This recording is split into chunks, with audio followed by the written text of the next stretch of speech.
Is it just me, or has YouTube become a big contradiction? Welcome to Team Go Mode.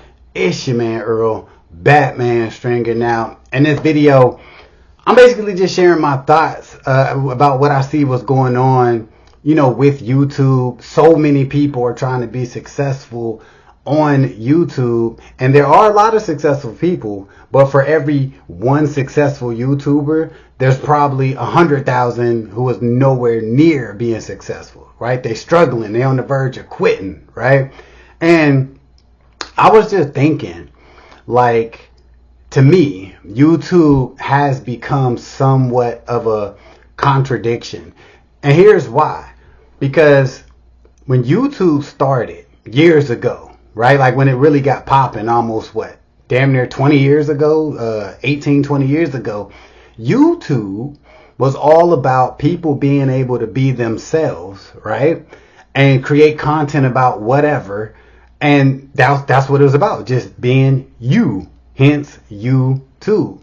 Now, before anybody comment and be like, no, actually, YouTube started as a dating site, blah, blah. No, damn all that. I'm talking about when YouTube started becoming mainstream, people was just getting on there and just being themselves. Whatever they was into, whatever their hobbies were, their passions, whatever, people could just go on there and just be themselves. It wasn't about creative, thumbnails, creative titles, target audience. It wasn't nothing to do with that. And the people that were successful on YouTube, 10, 15 years ago, how they became successful was they took their popularity and they used that passion or whatever their channel was about. They used it and they monetized that. What I mean by that is, if you had somebody who had a popular skateboarding YouTube channel, they monetized it by creating a skateboard course or coming out with a skateboard itself, right? A skateboarding line or skateboarding merchandise, things like that. Everything was based around, their channel, their passion, right? Their niche. And even if that wasn't the case, they would get, sponsor deals. Even back in the day, companies would see this popular YouTuber and they would come to them and say, hey, we'll give you $5,000, $10,000 to talk about our company, right? And that's how sponsor deals started to happen.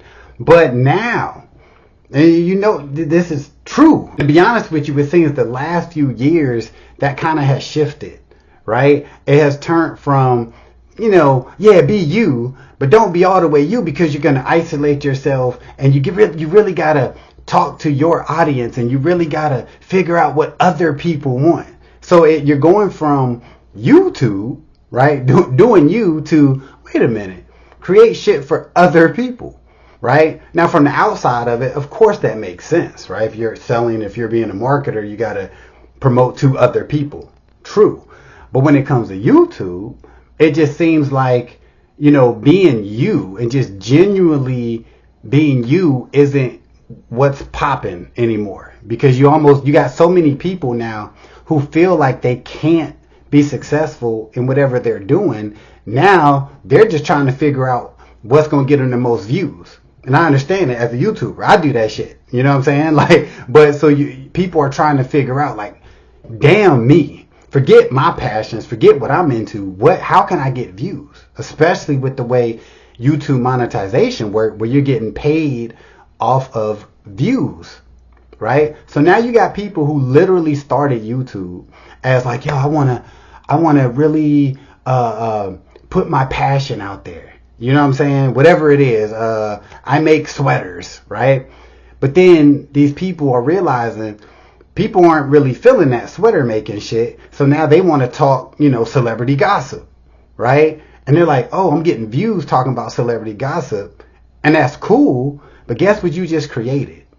You just created another job, right? I thought everybody was trying to go to YouTube because they could be themselves, they could express themselves, and they could create an income that could get rid of their 9-to-5. Because remember, most people don't want a 9-to-5. Most people want to be in a position to leave their 9-to-5 because they don't like that shit. So you go over to YouTube doing what you love, because that's how it always starts. You know what I'm saying? I'm a skateboarder. I'm a musician. I'm a swimmer. I'm a golfer, right?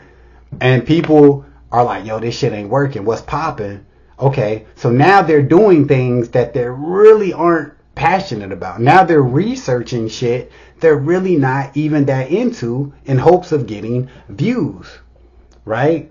So it's like, what happened to YouTube? What happened to just being you?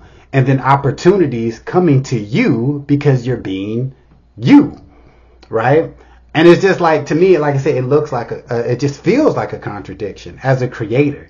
And I still got my fitness channel, which I love fitness. I still got this channel because your boy's an entrepreneur. And I still have my music channel, which I love, but your boy ain't been posting a lot on there, but it's still there, right? Like, all three of those channels are all like passions, right? Like, I love creating content for it. But so many people, you know, start with their passion and then they veer off and doing some shit they ain't even really into, but they're seeing a little success, so they stick with it. Isn't that the same shit as you just doing a 9 to 5? Because at least a 9 to 5, you getting that guaranteed check. YouTube, people are veering over, starting to create content they have no real interest in, and it's still a gamble. Because just because you monetize, we all know, a lot of people don't make that much money, you know, from their YouTube ads. This is why I'm always preaching about have another income stream from your channel. Damn the YouTube ad money. Straight up. You know what I'm saying? If you get it, look at that shit as a bonus, right? But do not create a channel in hopes of making enough YouTube ad money to replace your 9 to 5. Do not do that. That's crazy. But if you get into, you know, create your own products, sell your own digital product, damn it, right? Get into affiliate marketing, get into network marketing, have something else to offer your viewers when they, you know, see your videos. Like, that's what I'm doing. That's what I'm going to continue to do. But like I said, it can be very tempting to, you know, start creating content that you have no interest in. Now, I'm all for experimenting and trying different things. That's great. But it just seems like more and more, for you to have to be successful on YouTube, you got to go away from who you really are and what you really want to do, which is, to me, completely the opposite of what YouTube started off as being. YouTube was supposed to be a platform where people can come, do what they do, create income opportunities for themselves, and, you know, keep it moving. Now, it just, I don't know, shit just seems like a contradiction. So if you are going to be a YouTuber, I suggest you create the content that you want to create, because if not, you're just doing another job with no guarantee pay.